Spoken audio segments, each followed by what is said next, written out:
नजम सेठी साहब, पूरी दुनिया की निगाहें इस वक्त दो ममालिक पे हैं सब कॉन्टिनेंट में, और सब जानते हैं कि वो इंडिया एंड पाकिस्तान है। लेकिन सिचुएशन कुछ ऐसी है कि द इकोनॉमिस्ट तक मुतालबा कर रहे हैं इंडिया से कि आप पाकिस्तान की मिली भगत के सबूत दें तो उसके बाद आपके पास जवाब होगा स्ट्राइक बैक का।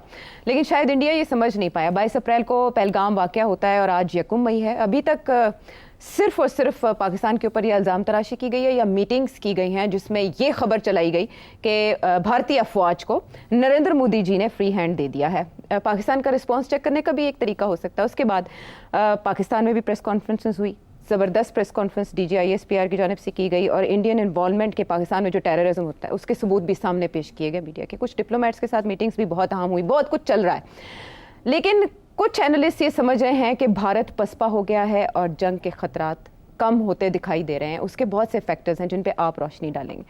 क्या आप भी ये समझते हैं कि थोड़ी अमेरिकन इन्वॉल्वमेंट, जिसे 1500 साल पुराना मसला करार देकर बाहमी मामला करार दिया था डोनाल्ड ट्रंप ने, लेकिन सेक्रेटरी स्टेट का फ़ोन आता है उधर जयशंकर साहब को और यहाँ वज़ीर आज़म पाकिस्तान को, उसके बाद भारतीय गवर्नमेंट कुछ सोचने पर मजबूर हुई या उन्हें यह अंदाज़ा हो गया कि उनकी कहानी के झोल दुनिया बाय नहीं कर रही?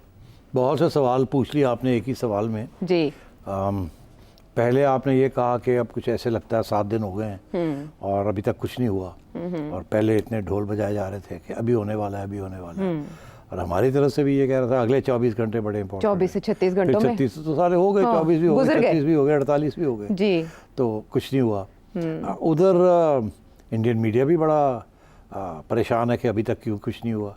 कोई शुरू में तो ऐसे लगता था कि अभी ये कुछ करने वाले हैं, और उनको तैयार किया हुआ था मीडिया को जी। बिल्कुल ऐसे तो बटन दबाया और मीडिया शुरू हो गया विद इन मिनट्स, और पाकिस्तान पे इल्ज़ाम लगा दिया, कोई एविडेंस नहीं, कोई कुछ नहीं, बगैर स्ट्रेट अवे। अच्छा, तो अब और नरेंद्र मोदी ने और जो उनके साथी हैं, माइती हैं, उन्होंने काफ़ी स्ट्रॉन्ग स्टेटमेंट्स भी दिए कि जी हम ये कर देंगे, हम वो कर देंगे, सबक सिखाएंगे, ऐसी स्ट्राइक करेंगे कि याद रखेंगे, ये स्पेक्टेकुलर होगी, ये होगा वो। मगर और उसके बाद फिर यहाँ से एक बड़ा सोबर किस्म का जवाब आया कि जो आप करेंगे हम 1+ कर देंगे, और हमें पता है कि आप क्या कर सकते हैं और क्या नहीं कर सकते। सो इसनो, और इसीलिए जो सारी जंग थी शुरू में तो ऐसे लगता था कि होने वाली है, मगर वो न्यूज़रूम के अंदर हो रही थी। वहाँ यहाँ लोग मीम्स बना रहे थे, मजाक उड़ा रहे थे। एक तो मेरा फेवरेट मजाक यही था कि पाकिस्तान की सिक्योरिटी सिचुएशन ठीक नहीं है, इंडिया ने तजवीज़ दी है कि दुबई में जाके लड़ाई कर लेते हैं, जंग दुबई में होगी, न्यूट्रल कंट्री में न्यूट्रल वेन्यू। और भी बड़े मजे के हैं। अभी तक की सिचुएशन से तो यही लगता है न्यूट्रल वेन्यू पे ही होगी। अच्छा, नहीं ऐसी नहीं कोई बात, आपको हंसने की जरूरत नहीं है, this is a serious matter. Sorry please be serious. नहीं, ये बहुत खतरनाक चीज़ है। नहीं, अब बात यह है कि मेरा ख्याल ज़ाहिर है सोच किया उन्होंने कि अब क्या कर सकते हैं और कैसे करेंगे, और पाकिस्तान का क्या रिस्पॉन्स होगा। तो wiser counsel must have prevailed कि जो भी हम करेंगे ये वापस ज़रूर करेंगे कुछ, तो ये ना हो कि ये एस्केलेशन शुरू हो जाए और फिर कहाँ रुकेगी जाके बात। और क्योंकि हमारी तरफ से पहले दिन से ये कह दिया गया था कि हम फुल रेंज ऑफ स्पेक्ट्रम, हमारे पास जो पावर है वो इस्तेमाल करेंगे अगर हमें एग्जिस्टेंशियल थ्रेट हुई इंडिया से। उसके बाद मैंने भी आके पता ही है टीवी पे जाके, इंडिया की टीवी पे जाके कुछ बता दिया कि जी एग्जिस्टेंशियल थ्रेट क्या होती है। एक तो ये कि आप अगर आज़ाद कश्मीर लेना चाहेंगे तो, एक तो ये कि अगर आप कराची पोर्ट को ब्लॉकेड करेंगे तो, और तीसरा ये पानी बंद करेंगे तो फिर न्यूक्लियर वेपन्स इस्तेमाल होंगे। और इसीलिए क्योंकि हमने तो फर्स्ट स्ट्राइक साइन ही नहीं किया हुआ। हम तो कहते हैं कि अगर हुआ ऐसी सूरत हाल होगी जहां हमें ऐसे लगता है कि मुल्क टूट जाएगा या आप ले जाएंगे सब कुछ, तो फिर हम इस्तेमाल करेंगे। तो इसलिए तो वो मेरा ख्याल है कुछ सोबरिंग किस्म की वार्निंग है वो, और इंडिया को पता है कि इसीलिए पाकिस्तान ने बम बनाया है अपने आप को महफूज करने के लिए। और ये भी पता है सबको कि इंडिया ओवरवेलमिंगली सुपेरियॉरिटी है, 1:10 की इकोनॉमी की सुपेरियॉरिटी, और इसी तरह आर्म फोर्सेस की भी है। तो इस किस्म के ख्यालात थे। मगर अब हुआ यही है कि 7 दिन हो गए मेरा ख्याल है, और अभी तक कोई जवाब इंडिया की तरफ से कोई कार्रवाई नहीं हुई। 9 दिन हो गए। मगर इसके अंदर जो बात आपने कही कि उनको सपोर्ट नहीं मिली, इंडिया इसलिए उनकी कोशिश थी कि उनको इंटरनेशनल कम्युनिटी से सपोर्ट मिल जाएगी, क्योंकि उन्होंने पहले दिन ही पाकिस्तान पे इल्ज़ाम लगा दिया था, और उनका जो इल्ज़ाम था उसका बेसिस यही था कि पहले भी पाकिस्तान करता रहा, तो अब भी पाकिस्तान कर रहा है, तो चलो सारे मान जाएंगे और एकदम पाकिस्तान को कंडेम करने लगेंगे। फिर जब वो कंडेम करेंगे तो हमारे लिए आसान हो जाएगा अटैक करना।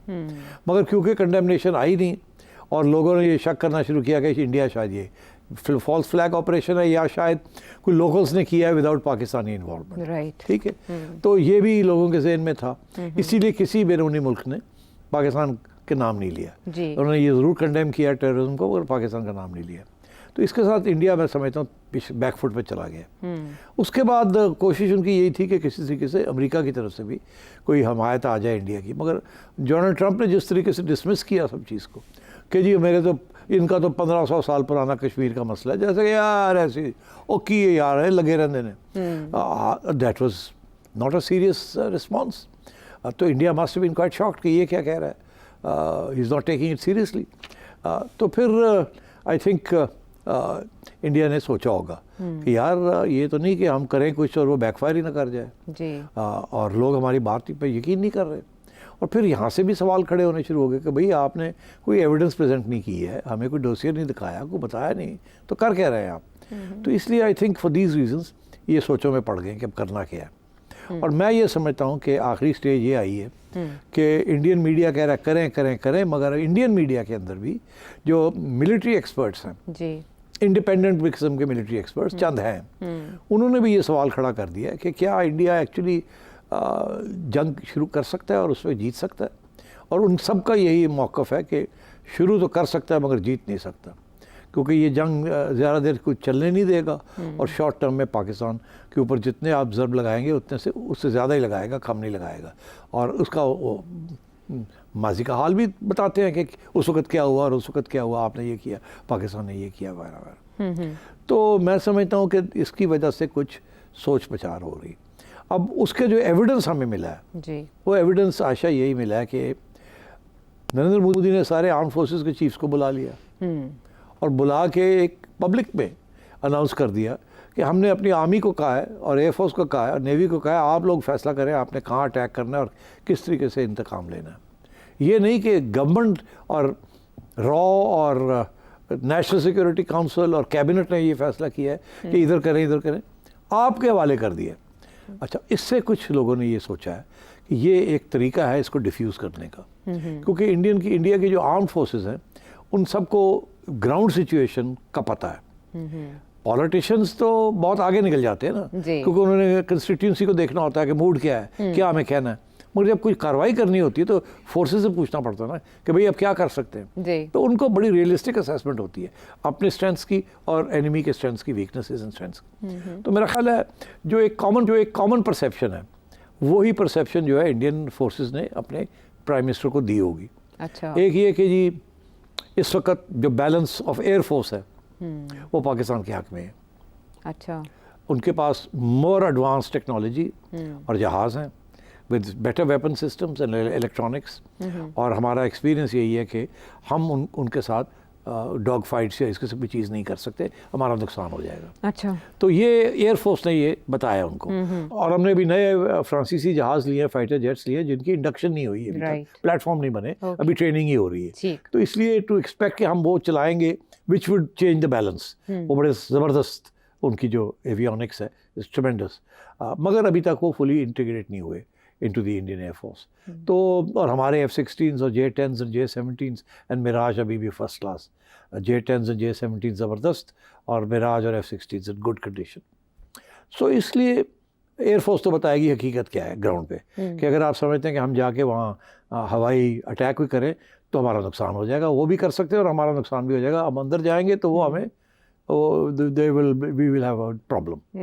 अच्छा, आइए अब नेवी जो है वो भी उन्होंने अपना एयरक्राफ्ट कैरियर भेजा था धमकी देने के लिए, फिर जल्दी से 2-3 दिन के बाद वापस बुला लिया।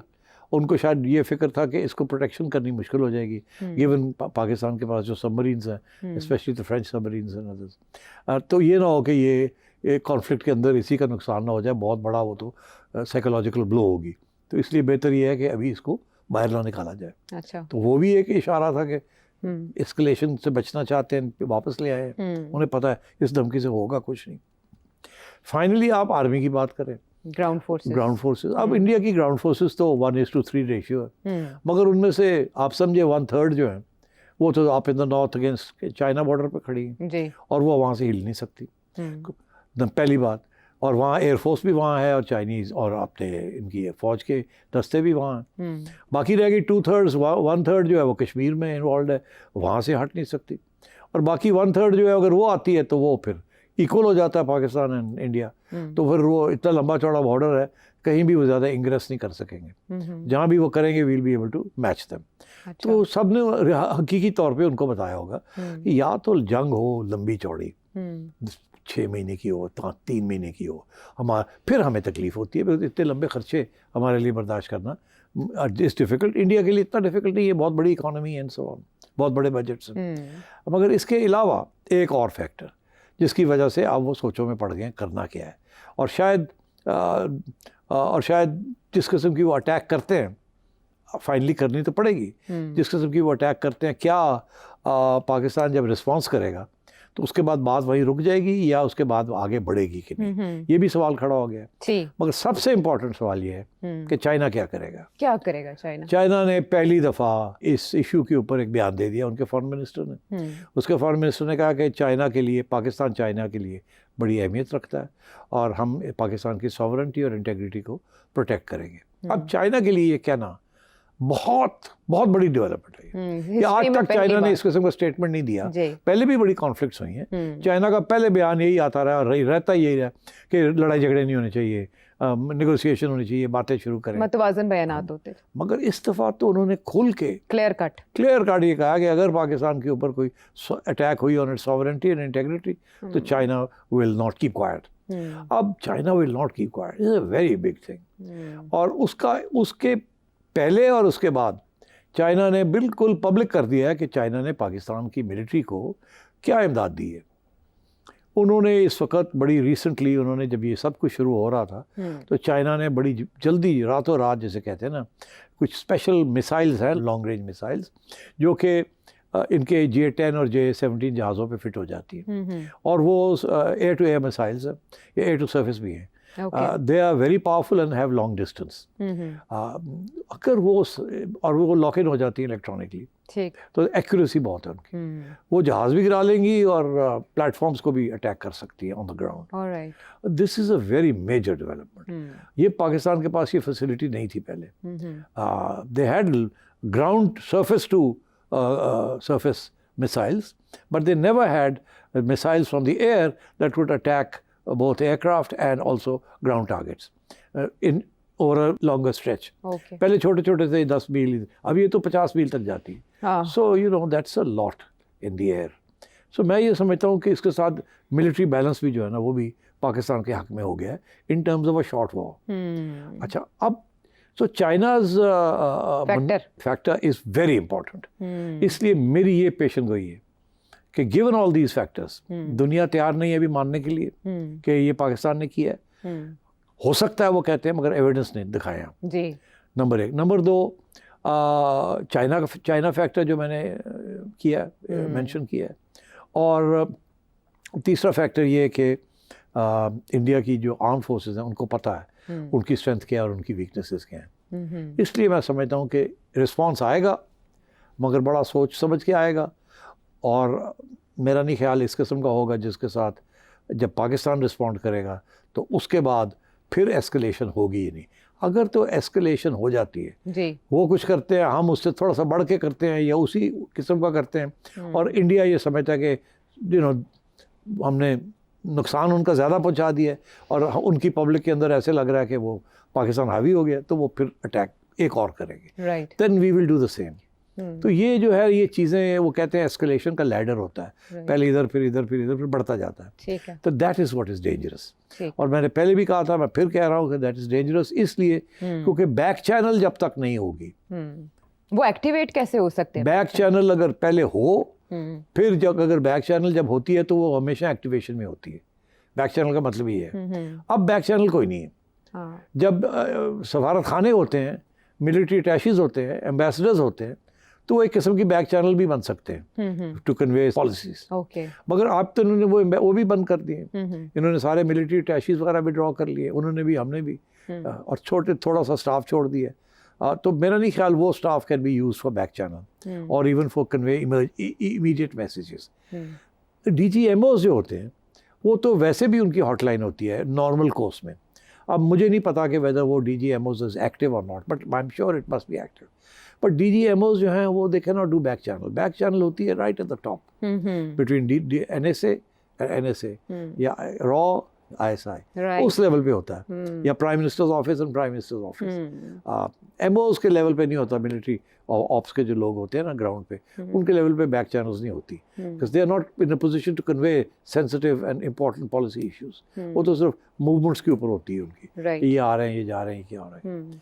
तो मैं ये समझता हूँ कि we are at that stage कि अभी इंडिया करेगा कुछ ज़रूर, हमारा रिस्पॉन्स होगा, उसके बाद इंडिया क्या करेगा, we have to wait and see. ऐसे लगा मुझे ये सिचुएशन रिजेंबल करती जैसे इसराइल और ईरान के दरमियान एक अरसे रही कि एक अटैक इसराइल की तरफ से आया तो फिर ईरान ने नपतला जवाब दिया और फिर उसके जवाब में एक ऐसा अटैक किया गया जिससे मामला बैलेंस हो सके। आप कुछ ऐसी सिचुएशन की तरफ इशारा कर रहे हैं कि एक अंडरस्टैंडिंग डेवलप होगी कि जाहिर है फेस सेविंग चाहिए इंडिया में गवर्नमेंट को। अभी तो देखिए शुरू में तो फेस सेविंग नहीं थी, शुरू में तो इट वाज कि we have to do something. जी, फेस सेविंग अब मुझे लग रही है जब दुनिया ने उनका साथ नहीं दिया तो अब अपनी फेस को बचाना है। पहले तो ये सामने था ना, हाँ ये कर देंगे। फेस सेविंग का मतलब है कि अब अपने आप को थोड़ा बचाना है, ठीक है। और इसके लिए एक एडवाइजरी बोर्ड में भी उन्होंने अब उन्होंने एक नया एडवाइजरी बोर्ड को एक्टिवेट कर दिया है जी, नेशनल सिक्योरिटी एडवाइजरी बोर्ड, ऐसे ही है ना, नेशनल सिक्योरिटी एडवाइजरी बोर्ड। बिल्कुल। तो वो नेशनल सिक्योरिटी एडवाइजरी बोर्ड में सिर्फ सिविलियंस है, उसमें 7 सिविलियंस, रिटायर्ड मिलिट्री हैं, 3 लोग हैं मिलिट्री फोर्सेस में से रिटायर्ड जी, और 3 सिविलियंस हैं from various intelligence and so on, ठीक है, और एक पुराना सेक्रेटरी, एक पुराना हेड ऑफ रॉ जी, उसको उन्होंने इंडक्ट कर लिया, बना दिया। हाँ उनको हेड बना दिया इसका। एडवाइजरी बोर्ड बड़ी इंटरेस्टिंग बात है इसमें, ना दोवल साहब है ना करंट हेड ऑफ रॉ है, जी, इसमें सारे सिविलियंस हैं, सारे रिटायर्ड हैं, हाँ, उनको एक एडवाइजरी बोर्ड बना दिया है और अलोक जोशी साहब उसको हेड कर रहे हैं। वो यही तो जोशी इससे साहब, क्या, ये पहले जो रॉ के हेड थे, जी, रॉ के एक्स चीफ। इसका मतलब क्या है ये पूछ रहे हैं जी। देखिए मैं आपसे फिर कह रहा हूँ हाँ, कि एक तरफ उन्होंने सारा फौज के हवाले कर दिया और इस फोर्सेस के हवाले कर दिया जी, कि आप करें जो करना है, हाँ, आप जाने आपका काम जाने। आप जाने आपका काम है। इसका ये मतलब है कि कल को अगर फौज कोई ऐसा काम करती है जिसका मुंह तोड़ जवाब मिलता है, थोड़ी सी बिस्त हो जाती है, तो नरेंद्र मोदी तो बच गया, वो तो कहेगा मैंने तो फौज के हवाले कर दिया था, आपको बता के किया। ये कभी होता नहीं है ऐसे कि आप अनाउंस करें कि मैं सारी फ्री खुली छुट्टी दे रहा हूँ आर्मी चीफ को और इसको, ये होता नहीं है। हमेशा सिविलियन गवर्नमेंट मलकियत लेती है, जो भी करने जाए उसकी मलकियत लेती है। इस दफ़ा ऐसे लगता है कि मलकियत लेने के लिए तैयार नहीं है, इसलिए ऐसे लगता है कि इनको डर है कि ये फेल ना हो जाए, अगर फेल हो गया तो हम डाल देंगे फौजियों के ऊपर, और वहाँ की फौज तो आपको पता ही है they totally subservient to the civilians. तो इसलिए मुझे ऐसे लगता है कि कुछ ऐसी उनको अंडरस्टैंडिंग हुई है कि शायद ये चीज़ नहीं रही जैसे चलनी पड़ गई है, उल्टी पढ़ ना जाए, पढ़ने जा रही है या पढ़ ना जाए, तो बेहतर ये हम अपने आप को थोड़ा दूर कर लें और हम फौज के हवाले कर दें कि आप फैसला करें। एक नंबर 2, ये जो नेशनल सिक्योरिटी एडवाइजरी बोर्ड बना के एकदम खड़ा कर दिया, it's very interesting. As I said, इसके अंदर कोई सर्विंग आर्मी चीफ नहीं है, कोई सर्विंग NSA नहीं है, कोई सर्विंग IB का हेड नहीं है, कोई सर्विंग रॉ का हेड नहीं है। इसका ये मतलब है कि प्राइम मिनिस्टर ने अपने आप को एक सिविलियन बोर्ड के साथ सराउंड कर लिया अपने आप को और काबीना को, कि वो सजेस्ट करे रिट्रीट कैसे करना है? कि ये हमारे एडवाइजर्स हैं। अच्छा, एक तरफ आयशा के वाले कर दिया, दूसरी तरफ आयशा के दोस्त को कहा तू और साडा एडवाइजर है, अजीत डोवल साहब एक तरफ है। तो आपने अपने आप को इंसुलेट कर लिया है फ्रॉम एनी फॉल बैक। अगर कोई एडवर्स किस्म की रिएक्शन आता है जिसमें बिस्त हो जाती है या कुछ भी हो जाता है या फेल हो जाता है, तो अगर जी ये एडवाइजर से हमारे और ये थी फौज और ये थे हफ्ते, इनको पूछे। तो नरेंद्र मोदी ने अपने आप को जैसे कहते हैं ना बंकर में बैठा लिया और सराउंड कर लिया with civilians and army. Very smart. तो आई थिंक एक तो बट दैट शोज ना, दैट शोज के लैक ऑफ कॉन्फिडेंस कि हम कर सकेंगे जो हम करना चाह रहे थे या फंस तो नहीं गए। तो दैट इज वन सस्पिशन कि ये शायद they are not fully in control of the situation, because वो जो एक्सपेक्ट कर रहे थे ना reaction from the international community, वो बेचारे से इंटरनेशनल कम्युनिटी कहते पाकिस्तान के से आए हैं, ये पाकिस्तान ने किया है, हाँ। उसके बाद हम कर देंगे, ठीक है, और पाकिस्तान बैकफुट पे होगा और सारी दुनिया हमारे साथ होगी। अब तो हुआ नहीं। दूसरी चीज, डोनाल्ड ट्रंप ने पहले घास ही नहीं डाला। अब तीसरी चीज बड़ी इंपॉर्टेंट है। क्या तीसरी चीज ये है कि अमेरिकन ने रब्ता किया। जी, सेक्रेटरी रूबियो ने किया, लेकिन पहले वो ऐसे लग रहा था कि उन्हें कोई गर्ज नहीं है। यकदम पाकिस्तान में अतात आरट साहब एक प्रेस कॉन्फ्रेंस तकरीबन निस्फ शब के करीब करते हैं, फिर ख्वाजा आसिफ साहब उसको दोहराते हैं कि 24 से 36 घंटों में अटैक होने वाले। सिर्फ साहब कोई ऐसी मालूमात थी, ऐसी इन्फॉर्मेशन जिसके बाद ऐसा किया गया? मुझे नहीं पता इन्फॉर्मेशन थी या नहीं थी। कुछ इन्फॉर्मेशन होती है, कुछ नहीं भी होती, कुछ प्रेपरेशन कर की जाती है, कुछ प्रीएम्प्टिव चीज़ की जाती है। ठीक, तो ये इंडिया को भी बताने वाली बात है कि हमें पता है आप करने वाले हैं अगले 36 घंटे के अंदर, हम तैयार हैं। तो इवन ना भी तैयार हों तो आप कहते हैं हम तैयार हैं। ये कहना पड़ता है ना। अगर आप कहते हैं जी अभी तो पता नहीं कब होगी, तो इसका मतलब आप तैयार ही नहीं है। राइट। तो ये तो बिल्कुल तैयार हैं। अच्छा, और हकीकत भी यही है कि at least the air force and navy are ready. बाकी आर्मी की जो मूवमेंट होती है उसको वक्त लगता है।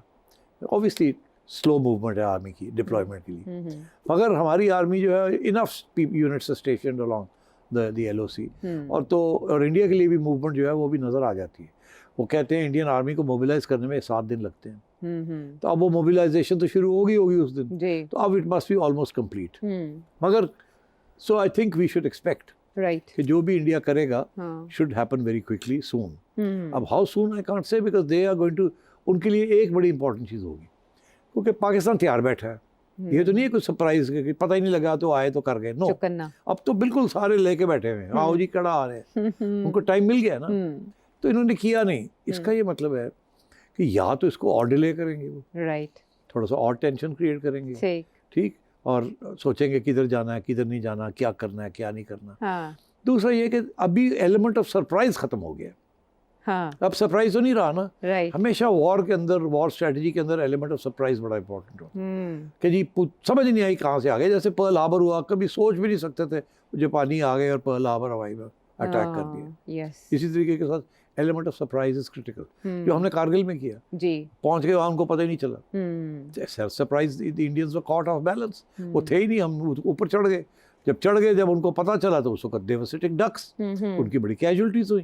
तो ये element of surprise very important. खुफिया तरीके से तैयारी करके पहुंच जाना और हाइट्स ले लेनी और कमांडिंग पोजीशंस ले लेनी। Now that element of surprise gone. अब इनको ये ढूंढेंगे आयशा कि कहाँ हम कर सकते हैं जहाँ पाकिस्तान तवक्को भी नहीं कर रहा। कोई कहता है मुरीदके में लश्कर तैयबा का दफ्तर है या वहाँ हेडक्वार्टर्स है, तो उसको बम कर दें। अब बात ये है कि ये तो खुली आम होगी ना बात।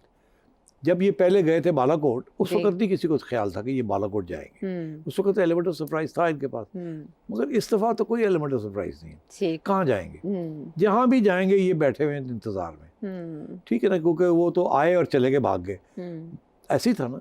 अब ये आएंगे, अगर आए तो ये भाग नहीं सकेंगे, नहीं भाग सकेंगे। बिकॉज मैं आपको बता दूं, अगर बाय एयर आते हैं ये कहीं भी पाकिस्तान जी एनी पार्ट, तो आपके pilots are sitting in their cockpits, चाय पी रहे हैं, कॉफ़ी पी रहे हैं, तैयारी करके बैठे हुए हैं। जैसे इंडिया का aircraft crosses the Pakistan border, उस वक्त within minutes they will be stopped by the Pakistani air force. तो they know it, we know it जी। तो इसलिए अब वो सरप्राइज एलिमेंट क्या है, वो अब ग्राउंड पे हो सकता है। राइट, वो क्या लंबा चौड़ा बॉर्डर है ना, वहाँ ये किसी किस्म की इंग्रेस कर सकते हैं। ओके, हाँ, फिर ये यहाँ से मोबिलाइज होगा, उनको अटैक होगी। That may take a few days, maybe more, to repel them. तो in the meanwhile India will say हम अंदर चले गए, 25 मील हमने घुस के मारा है, हमारी फौजें वहाँ बैठी हुई हैं, और ये फिर तैयारी करेंगे ठा करने की।